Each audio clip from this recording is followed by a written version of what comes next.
欢迎收看时刻。现在全世界最重要的主旋律，当然就是这个中美大战。而中美大战最后的核心，当然就是晶片。我完全封杀你的 AI 之路。我们知道，现在你要组装的一个 AI，除了你要非常高效能的 GPU 之外，更重要的是你要跟高频宽的记忆体做一个组合。如果我把你全部封锁的话，中国在未来根本就不可能在 AI 这个领域里面有跟美国叫板的空间。现在中国当然讲我要自立自强，我要自己奋发向上，我要自己搞光科技，但是很清楚的，你现在是一筹莫展。从华为他们最骄傲的企业，现在已经搞了一个 Mate 70，可这个 Mate 70很清楚，你用的晶片还是上一代的晶片。就算你再怎么会吹牛说你已经突破了限制，已经到了7奈米，到了5奈米，甚至到了3奈米，可是你做的晶片就是以前的晶片，而且你的良率只有30%，你是完全没有任何商业量产的可能。而且更可怕的是，现在全世界已经形成了一个晶片生态链，而这个晶片生态链连 Intel 都完蛋了。我们知道，现在最会做晶圆设计的已经不是晶圆公司，而是各行各业的领航者。也就是你今天要做汽车的，那是特斯拉；你今天要做手机的，那就是苹果。也就是你要透过这些公司，他们才有办法设计最好的晶片，设计最好的晶片交给他们信任的公司去处理。而这个公司你需要什么？你需要全世界最好的光刻机，你需要全世界最好的化学材料。而这个封闭的体系，外面的人进不来，而这里面的人，他们的关系又越来越密切。可怕的是，以前 Intel 在晶片这个市场里面，它是泰山北斗，它在一个无可抵挡的这个地位。但没有想到，很现实的是，当 Intel 不能跟苹果合作，它没有办法进到这个生态系之后，它竟然就被边缘化了。现在它的这个 CEO 已经被迫下台，基辛格下台不是代表说他个人的无能，而是当这个产业，也就是当这个世界已经变成新的典范、新的游戏规则之后，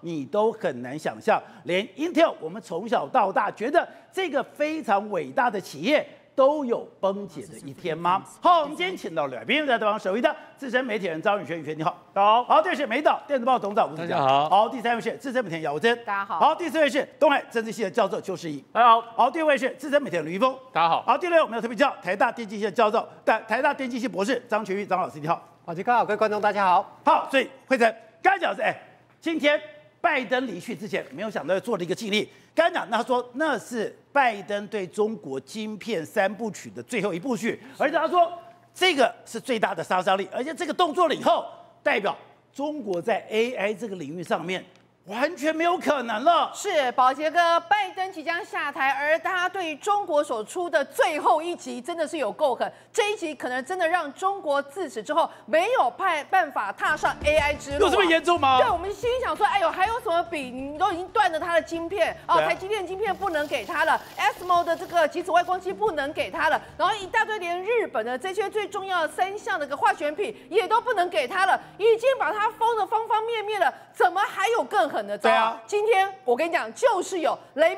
蒙多，也就是美国商务部的部长雷蒙多，他直接说，他说哦，这次哦，这个禁令哦是最全方位的，而且是最严厉的一次。他说哦，他的目的哦，就是要去消灭中国哦，他在加速相关军事现代化的步伐，其中最重要的就是这个高频宽的一个记忆体的一个东西。你说这个高频宽的记忆体，如果我跟我的 GPU 跟我的 CPU 结合在一起，它就是一个最好的 AI。它这个 AI 的这个晶片以后，它可以帮人民解放军去强化它的功能。是，他其实讲到非常重要。他说为什么这个高频宽的记忆体这么重要？因为在未来这个 AI 时代，参数会非常非常非常多，你跑不跑得动，跑不跑得快，能不能很及时的运算出来，就跟这个高频宽的记忆体相关了。他就说你要把它想成怎样，你知道吧？就像一个道路，这个高频宽的记忆体就像是高速公路，那你高速公路加多少条，这是不是代表流量就很大，车辆就很大？所以你车子跑得快没有用。我没有大马路，我没有宽马路，我没有高速公路，我就跑不快了。你有招尾气，招尾赢。最重要一件事情是，它这个高频宽的记忆体还要跟那个GPU 的结合，里面是透过一个先进封装堆叠式的。所以换句话说，速度快，而且传送的速度也真的是非常快，耗能又会降低。所以在这种情况之下，如果它之前的晶片把你断掉了，成品把你断掉了，EUV 也把你断掉了，连这个高频宽的记忆体也把你断掉，等于代表什么意思？自此之后 ，AI 世界不会有你中国存在的一个痕迹。可是我也没在怕的，我现在自立自强，我可以自己搞光刻机，我可以自己搞这个所谓的系统，而且我的中心这么厉害，我7奈米、5奈米我都能做了。我跟你讲，我们现在就来看一下这个高频宽记忆体，目前为止全世界的一个分布的状况，你知道吗？SK 海力士它在市占率高达5成，然后呢，三星是高达4成，另外1成是谁？就是美光啊，有你中国存在的迹象吗？没有。而且你要知道哦，三星之前在中国有非常多的记忆体 DRAM 厂。只有三星这2年迷迷冒冒要死不活的，为什么？就是因为他们事实上在这个高频宽记忆体里面，其实某种程度上是 SK 一个人的武林，所以三星它在这个高频宽记忆体有一点没有办法突破，它市占率很高，绝大部分还是因为 DRAM 关系啊。不过 DRAM 跟高频宽记忆体黑起某赶快的，一个是幼班，一个是研究所，所以换句话说，如果现在中国美国真的拍板下去，就说从此之后没有我同意，你韩国的海力士。你韩国的三星休想跟他做生意，因为很多的技术跟他们美国还是有关系。对，这条路断下去之后，我请问你怎么有办法取得？所以这一招真的是非常狠的一个狠招，而且他们这一次宣布下去的实体的一个清单的名单。中国列入这实体清单的140家，所以我跟你讲，一口气把140家列进来，不可以卖给他们。简单讲一句话，就是有错杀没放过啊，那个卡掉他就把你杀掉。所以呢，其实我跟你讲，这一招真的是狠招。那你刚刚不是讲吗？那没关系啊，我们那个什么埋锅造星是不是？对，埋锅造饭。对，埋锅造饭，我们全力大造星，全中国大造星，对不对？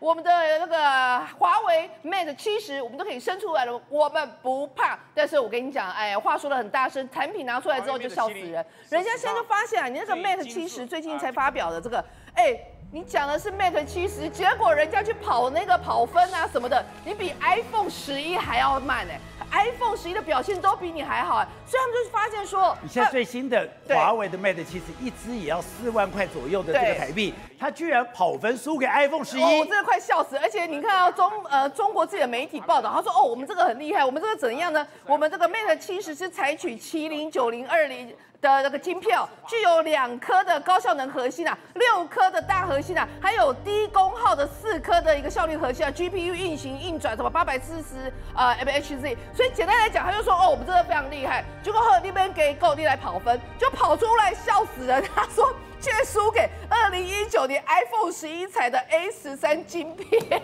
所以人家说你公刚吹个传播这波几腾西，就是这个跑分出来是没有，这也是为什么人家说我终于理解了，你这边浩浩荡荡的弄了一个所谓的一个发布会，结果晶片规格都没够，所以讲不出来。而且我觉得最好笑的是，对，现在刚刚讲苹果不是有3个镜头嘛，然后它这个 Mate 70已经搞了4个镜头，搞了4个镜头给大家看，好像有个镜头没有作用，大家就问说，你这个4个镜头是真的4个镜头吗？你这个4个镜头都能用吗？他说对不起啦，我这4个镜头因为可以平衡比较美观，真的能作用的只有3个镜头，一个做镜头真的是做假的，笑死人，连镜头都要做假的，你就说这个中国到底是有什么东西是真的？然后反正就现在人家讲，而且最重要的一件事，它价格还很硬价格人家就看到那个价格之后就说你那我买 iPhone 15就好然后你知道吗？他们现在就是说本来是说很厉害就会目前为止好像说预估销售量多少，大概300万只，300万只，你之前的都已经有4000多万只，你今天能卖到300万只，代表着这真的是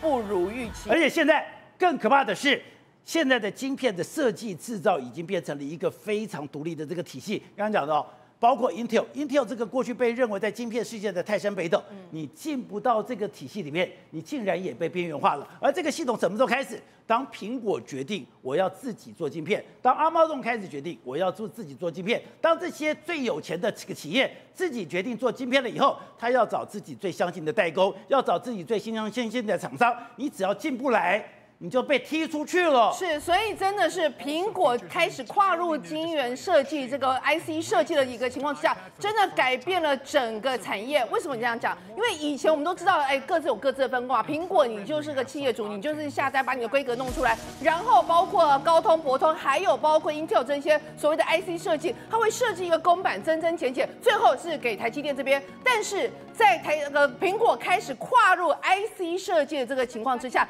它手把把手的把他最信任的台积电给带进来，把台积电这个部分告诉他说我需要什么，我的产品需要规格是什么，你要帮我做到什么，而在什么样子的一个价钱、什么样的一个情况之下，我们可以做到哪个程度？结果台积电就让跟着他手把手做出来，他所有需要的一个产品情况之下 ，IC 设计的 Intel 所扮演的角色越来越被弱化。简单来讲，苹果开始建立起了一个生态链，而在这个新的生态链的世界里面，没有 Intel 存在的空间。对不对？刚刚我们讲说，现在中美之间刚刚讲的最大的竞争就在晶片上面，而这个晶片上面现在已经慢慢的把中国给甩出去了，而中国甩出去，它完全进不来，是因为它产生了一个新的生态系。在张忠谋的这个所谓的自传，他现在出了下册，下册了以后才发现。这一个重要的关键，就是因为苹果开始决定我要自己设计晶片。当我要设计晶片的时候，我要找我最信任的代工。而这个找了信任的代工的时候，他千挑万选，最后选择了台积电。选择台积电以后，台积电跟苹果的密切合作，才完全改变了这样子的一个生态系。而且当时非常的戏剧化，搞了半天是郭台铭找了苹果的营运长到了台北这个张忠谋的家，张忠谋的老婆跟郭台铭是表兄弟、表兄妹、表姐弟，然后呢就促成了这个见面了。宝大哥，事实上呢，当时2010年的时候呢，张忠谋他一直非常想要嗑一口苹果，但是呢不得其门而入，结果没有想到他千想到万想到，竟然是我们讲郭台铭带着这个苹果亲自上门，像这破秋类赶快。那个时候其实是发生在2010年第4季的时候，原本呢他结束已经董事会都已经开完了嘛，他本来想要回家，就没有想到他接到他老婆张淑芬打电话来说 ，Morris 出大代志啊，赶快回家，因为有贵客上门。他说什么贵客？郭台铭吗？不是，是郭台铭带了一个苹果的贵客来，然后张忠谋呢马上的时候就跑回家去，然后还特别交代说，加2道菜。结果我跟你讲，他遇到谁？就是这个 Jeff Williams。你不要说 Jeff Williams 看的只是采购嘛，没有，就后来发现他大有来头，他事实上是当年度苹果的营运长，所以代表一件事情，他来他是可以做决定的哦。因为我们谈的人很重要，结果没想到这个 Jeff 直接开宗明就跟张忠谋讲说，我观察你很久了嘛，我发现我们之间应该是有合作的可能，我希望呢你来帮我们做代工，因为那个时候苹果手机原本的代工厂是谁？原本是找三星代工，但三星我们讲了出卖了它，为什么呢？我帮你做代工，做着，隔天我说我也有手机要发布了，变成竞争对手了嘛，所以他们一定势必要找我们讲第2个替代方案嘛。所以说是三星帮苹果这个代工这个晶片之后，他开始生产自己的手机。对，不讲武德。我们讲，所以三星反而失去一个我们讲先进式的机器。为什么？那后来被苹果是被台积电接走了嘛？那接走之后，他就是好，那我们来开始谈一谈呢。明明谈了2个月之后，原本想说好事啊，结果没有想到呢，竟然怎么样？你知道吗？突然间说暂停中断说我们中断协商了。结果是后来 Morris 跑到了美国去。再见了这个 Jeff Williams， 他本来以为说我是跟 Jeff Williams 约的嘛，就 Jeff Williams 跟他说没有，我没空。然后说那怎么办？你是在帮我约吗？他说不是，你直接见我们老板。他直接见库克，对，直接把他 pass 给 Tim Cook。那 Tim Cook 见面了，直接开宗明义说你不用担心 ，Morris， 我知道你一定想说 Intel 那时候传出说 Intel 来抢单嘛，对不对？他说 Intel no 不可能，为什么？他说因为 Intel 呢不擅长代工。那这时候台积电它的优势就凸显出来了。为什么说不擅长代工？对，不擅长代工有2个意思。第一个，它的产品需求呢没有办法符合 Apple， 因为以前 Intel 在做的时候，他们非常本我主义嘛，就是说我 IC 设计到我下面的晶片制裁，我都一条龙啊，我所有的毛利我都要赚好赚满啊。但没有，台积电只专注做一件事情，我专心做代工。而所谓的不擅长，它代表一件事情。张忠谋说，我最擅长，你知道为什么吗？因为不管你开出什么样的价格，我可以让客户满意的价格里面赚取我应得的毛利率。因为事实上当时我们讲的这个 Jeff Williams 跟张忠谋谈的时候，他有出现一些插曲。为什么？本来台积电那时候做28奈米，他说我要20奈米，但他说我跟你讲，我毛利率给你40%，但事实上呢，台积电的毛利率当时有50%，但最后面台积电有没有接下来？接下来了，有。宝弟跟我讲，接下来这个事关重大，它导致说整个台积电后面为什么先进制程完全都可以远远超越别人？为什么？因为理由很简单，第一个，台积电当时有派一个叫做 One Team 的过去 ，One Team， 对 One Team 过去，大概100人左右，100人 One Team， 去多人去到苹果总部哦，然后你知道他签保密协定。签了之后呢，他就开始在里面，然后呢也不知道他们在干嘛，买锅造饭，不知道这是做什么。就出来之后，你知道吗？台积电瞬间开始它的技术突飞猛进，从原本我们讲28奈米嘛，那时候是不是还落后三星？因为三星提早研发16，台积电那时候还在20。结果呢，台积电就说我们跟苹果合作，取得一个很好的合作契机。什么意思呢？我们2个世代研发，就是说我一方面符合你苹果的需求，但你苹果答应我，你绝对会吃我的单。所以各位你知道吗？三星原本是率先拿到苹果16奈米订单的，结果后来等到台积电研发出16奈米的宝杰哥，你知道发生什么事吗？苹果不要三星了，就说因为台积电才是我的好伙伴，我们有合作信用嘛，对不对？反正你还等下拿我的技术又去生产手机，所以他就是跟着这样一代接着一代，就是我先发展这个时代。半个节点的我也给你发展，就是我推进最先进制程的，但是与此同时，我有满足你苹果需求，所以就是因为台积电跟苹果他们独到的这种合作模式的状况下，包括所谓的异质整合，导致说呢，因为苹果它不断的进行最先进的 IC 设计研发，台积电不断满足它的需求，所以呢，到最后的结果是什么？因为有了苹果在前面冲刺，台积电在后面当后援，而让我们的先进制程呢能够领先全世界所有的。而且刚刚讲的那个One Team是非常有戏剧性，他们是讲说那One Team那100个人去到美国的时候根本不知道自己在干嘛，他们而且那100个人分3个不同的地点，去到了以后呢，到了3个不同的地方去修炼，然后把这个骑士场校的电晶体的这个能力拉到了最高点，他们等于是在那个时候进到了少林武当去苦修了。宝亮跟你讲一个重点，为什么？因为所谓的骑士场效晶体叫做 FinFET， 那 FinFET 呢，它就是一种堆叠技术。我讲坦白的，如果不是说是因为苹果呢，它提出这个需求，那苹果为什么提出这个需求？因为它的手机要微型化嘛，等于就是说我要把所有的，包括我们刚才是不是讲到的，现在比如说类似像 HBM 啊，那是现在新时代产品嘛，但当时也要啊，当时也要把当时的技术，包括它的核心处理器，全部整合在一起，压缩在一起。所以那时候苹果提出了question。那呢，台积电提供什么 answer？ 就是这样，两边不断的激荡状况之下呢，才有办法，就是说，所以为什么你说三星没有办法抄袭我们？为什么呢？我们讲的日本呢，甚至是中国根本不可能追得上，因为没有人提出这样的需求跟 IC 设计的规划，而台积电等于是在帮苹果解决问题的状况下，也不断的在施法，不断的在进步，所以当时的One Team呢，奠基了现在台湾呢半导体进步的基础。张老师，我们今天看到一个最让人家震惊的新闻是 Intel 的执行长基辛格，他当时要来振兴 Intel，就没有想到他竟然被 fire 掉了。被 fire 掉就代表他这几年的努力完全化为泡沫，化为泡沫有代表，那你 Intel 的努力或者 Intel 想要成为霸主的梦就成为一场空吗？而你讲说 Intel 现在已经是过去式了，因为它的整个商业模式跟现在已经完全不一样了，不但是不一样，连中国也要。今天我一个是在商业上面我把 Intel 干掉，可是在整个国家上，中国如果不在这个体系里面，它也会被边缘化了。是，那从美国的这一个出来，胡佛研究所出来这一本《金三角》这书里面，它非常详细的列出来，在目前半导体所有的一开始前端的 IC 设计、制造，整个所有不同的阶段的龙头厂商，我们可以从这里面看到说，在 IC 设计的部分，那如同刚刚宝杰哥这边所提到，手机我就是找苹果，车子我就是找特斯拉设计。各个不同产业的龙头厂商来设计自己所要的 IC， 交给最专业的台积电来做代工，或者有些厂商可能会选择三星等等不同厂商。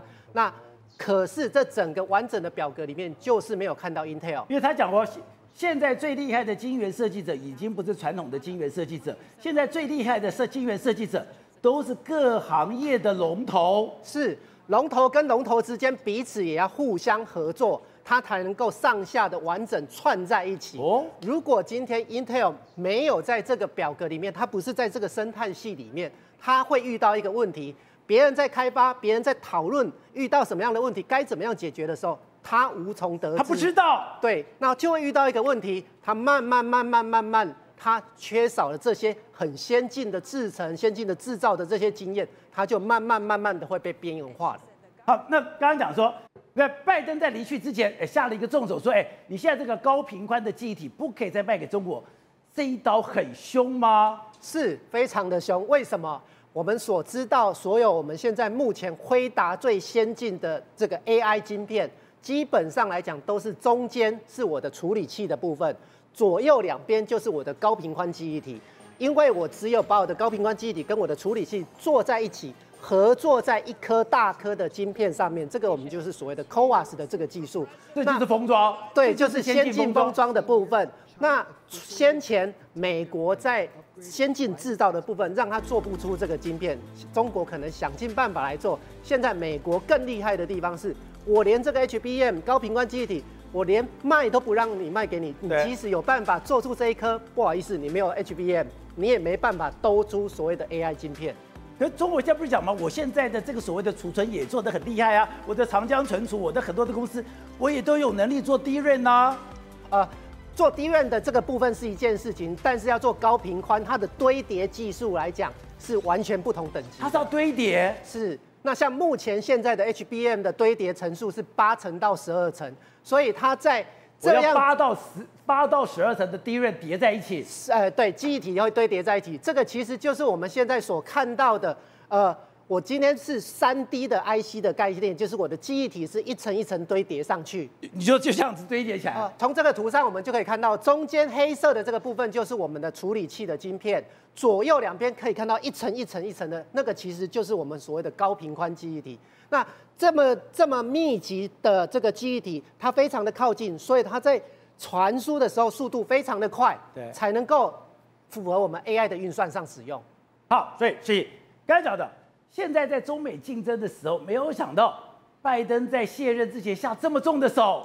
基本上拜登是这样，因为他知道这一次民主党溃败，然后呢，川普大胜，他一定要在卸任之前留下一点什么历史定位。那这个历史定位呢，我来预估就是他会对中国最后1月20号明年之前所下的重手，每一招每一步都会比川普上任之初还更重。那我们今天就已经看到，他现在就是进这个所谓的这种高频宽记忆体140家的对中企列入黑名单，然后你不要去卖这个高频宽的记忆体给他们啊。那事实上这个东西也成功的让中国的半导体先进制程发展停在7奈米了啊。那事实上为什么这是狠呢？刚刚这个博士有讲，就是说今天拜登先砍高频宽记忆体给中国，然后呢中国会自搞，对不对？因为像现在中国的那个成熟的制程现在是比较等于是说它能够大量的生产。大量生产的情况之下，因为它经济不好，它消费内部的消费不够，它就自销呢，他就想要去倾销到其他国家。所以拜登很聪明，拜登知道说，反正川普上来之后，他一定会下重手，把最后的一丝的氧气把它抽光，让整个中国的这个所谓的这种晶圆的产业是完全是窒息死亡的。所以他就说，反正我先下重手，先进，最后一路最快拼图给那个川普去处理哦。好，所以玉峰是他讲现在。中国出现一个非常可怕的状况，就是它欠薪非常严重。前几天他们讲，他们有个航空公司叫幸福航空。对，你可能想，我是开飞机的，我是机师，我机师居然要去卖外卖。对，现在来讲的话，很多的零工经济都是在美团跑腿被人家拍到一个东西，这东西就是什么呢？它上面写了我是飞行员，飞行员送外卖，地上同样跑得快。他真的是飞行员吗？很多人都觉得说怎么可能？这是不是一个外送小哥的一个噱头？结果不是，人家去查他的底之后，发现他真的是有执照的飞行员，真的是飞行员。对，但是他告诉大家，他真的是机师，他真的是机师，但是他告诉大家一件事情，因为幸福航空欠薪的关系，所以呢，他虽然有很多架的飞机，现在来讲几乎常态在飞的只有3架，所以呢，他这个美团跑腿的这个飞行员的这个外卖小哥呢，上一次飞行是什么时候？2021年，已经2021年了。我现在是2024年。我上一次飞是2021年，对，上一次飞是2021年。好，最惨的一件事情是因为他的欠薪是一欠再欠，所以这些飞行员还有机组人员，你知道吗？他们也不能去其他地方，因为没有那么简单，因为每个机师飞每一个飞机都是不一样的。如果你要转的话，那个操作手册是比人还要高的，所以呢，他们就只能够跟你。他的航空业到处出问题啊！对啊，所以他就只能给你耗到最后，你知道吗？他们什么时候才兴死的？因为整个中国幸福航空呢，竟然被告到法院上面去。荒谬的事情出现了，法院就判决说你是一个失信企业，所以呢，你幸福航空的这些高层哦，你去搭飞机不能搭经济舱以上。然后很多网友就笑说，你这些人难道真的就只能坐以待毙吗？然后我们想到的方法就只能去跑腿当外卖小哥，因为他们也没有办法领到薪水，也没办法继续往上飞。而且我们看到他们的空姐，他们空姐还去卖娃娃，空姐还是去等于说去带货，空姐带货。机师去卖外卖，对，现在来讲的话，在中国大陆这边的话，有很多这样子，你就只能自己去想办法讨生路，给想办法把钱给赚回来。可是呢，除了这种航空公司之外呢，他们没有想到，国企耶，你有想过有一天台湾的邮局的员工会领不到薪水吗？这是不可能的事情嘛，对不对？因为这是国企，所以呢，他们就说，竟然邮政也有人欠薪，所以他们也要去讨薪。最可怕的一件事情是这个，我看到这个真的是他们呢太有创意了。这是一个科技公司，这科技公司呢在河南，然后呢他们经营不善，也不会跟员工讲。结果呢中午的时候呢，大家放饭去外面买便当，买东西吃，拎着便当拎着饮料回来的时候，竟然说停止营业，关门。哎，中午吃个便当回来，公司就停了。你说我利用中午放饭的时间，大家离开公司，我就把门关了。对他们说，这些领导最恶劣的是，我早上我还陪你一起上班，所以我回来只看到这4个字，对，我看停止营业。对，然后呢，大家觉得很可恶的事情是，早上老板领导也一起来上班，然后人资也来上班。跟真的一样，所以呢，这些人早上陪你上班的时候呢，都是在演戏。对，因为等你们这些基层的员工出去买便当之后，我人就浪杠了。等你我回来，我还榨干你最后的一滴汗水。对，我还让你上午上完班，让你出去买便当以后，我就告诉你关门了。对，就关门了。然后呢，等到他们进去之后呢，他们不只是说停止营业，他在里面还贴了一个，我们在画面可以看到，他竟然已经清算了。所以呢，他们这些老板早就已经想好了，我就是要结束这个公司，结束这个营业，只是骗你来最后半天连的钱，连这个薪水都不给你。好，除了这些以外，连香港的工地也开始欠薪了。香港都欠薪，大家就想说，香港怎么会欠薪呢？原来有很多的资金是从内地、从中国来的，所以呢，当你的源头的资金断了之后，你的工地也放不出薪水来啊。所以这楼盘呢，最后呢下场恐怕也是一个烂尾楼。而且大家可以想象。他们的医护人员，对，他们医护人员居然也上街头。他们医护人员上街头说，我也有半年拿不到薪水了。这个也是我们大家难以想象。你有想象说，你到医院里面去，除了这个挂号急诊之外呢，竟然看到护理师跟医生大家一起在高喊还我薪水。他们说这个东西除了薪水之外，连他们的五险一金，其实医院也没帮他付喽。所以这会影响到他个人的一个身体哦。所以呢，这个来讲的话，他讲说连医院都会欠薪，还有邮局的欠薪，这真的是太奇怪了。所以刚才讲的，现在连教你怎么去催收，而且我刚才讲，现在的很多的房地产，上周就特别跑到了，他说房地产一个所谓的海景大楼。海景大楼里面居然100万就可以买到，但其实一个房子只要100万，也没人敢买了。对，现在来讲的话，除了这些员工被欠薪之外，很多的大老板跑到这里来干嘛？来花个5000块人民币、1万块人民币来上课，上什么课？讨债课。然后这讨债课呢，其实很多人上完之后就说都是骗人的，反正都是一些 PPT 来糊弄你。可是最重要的是什么东西？叫你再交一笔钱来，我帮你讨回你拿不回来的这些呆账。然后很多人就想说，办了。这个死马当活马医，又丢了一笔钱，所以呢，你除了被欠薪之外，你又去上这种课，又被骗了一笔钱，然后呢，你又丢钱去请人家帮你讨债，结果最后都讨不回来，所以等于说一个坑以外，还有另外一个坑，这些就是中国大陆经济现在最惨的惨况。不知道现在台湾刚刚讲的台积电现在对美国有多么重要，或者两边绑得多紧，有一个指标就是现在台积电的董事会现在说。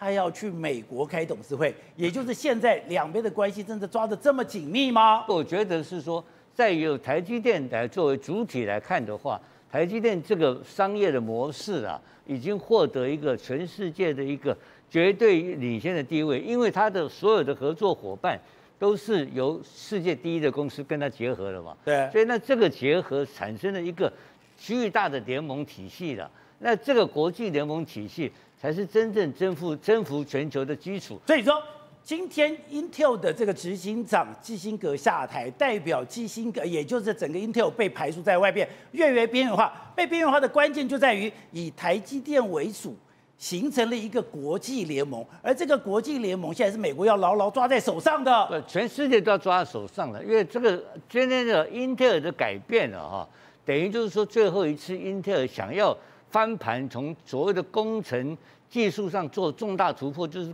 靠这个基辛格，靠这基辛格嘛。那这个已经放弃了嘛？那放弃之后，未来的 Intel 是怎么走法？它会做生产导向呢，还是做设计导向？你不知道嘛？但是看起来来讲的话，生产半导体的这个要跟台积电竞争的可能性没有了嘛，结束了嘛。对。那反过来看，那台积电怎么发展？台积电是在每一个领域里面，每一个过去大家一起。一个全世界的高科技公司或使用者都跟英特尔去买它的 IC 嘛，现在不是啦，现在苹果做自己的 IC 啊，对不对？特斯拉也是，特斯拉做自己的 ，Amazon 也是，Amazon 每一个都，脸书也是，通通进入自己个别的设计 IC 的时代嘛，然后都是走出自己的特性，找出自己的技术上的优势。那问题只有一家公司可以跟他配合，就台积电嘛。所以这个在短时间之内，我刚才讲5年呐，我认为我在看中国的政治的发展跟它科技的发展，5年之内，我认为中国都很难突破。他不想说我有光科技，我已经进到7奈米，我有多厉害了吗？实际上是不可能做不到，不可能，因为我们刚刚讲到的每一家公司，从苹果到 Amazon 到这个到特斯拉，每一家公司到 AI 到这些所有的都是全球第1名的公司嘛。那这个东西目前确实正在搏斗当中了，尤其最重要的是 AI 了，因为世界上第一大使用 AI 的 server 是哪家？是哪个国家？是美国嘛？第2名是谁？是中国啊。所以还有很多新的领域正在那边拼斗。所以拜登如果不用这个去砍下来的话，让中国有机会，中国大陆有机会在 AI 上面取得突破的话，那也是另外很恐怖的现象。因此，那这个可以优势在哪里？优势还是要靠台积电这个生态圈能够维持领先，才能够让中国能够压制它落后大概5年的时间嘛。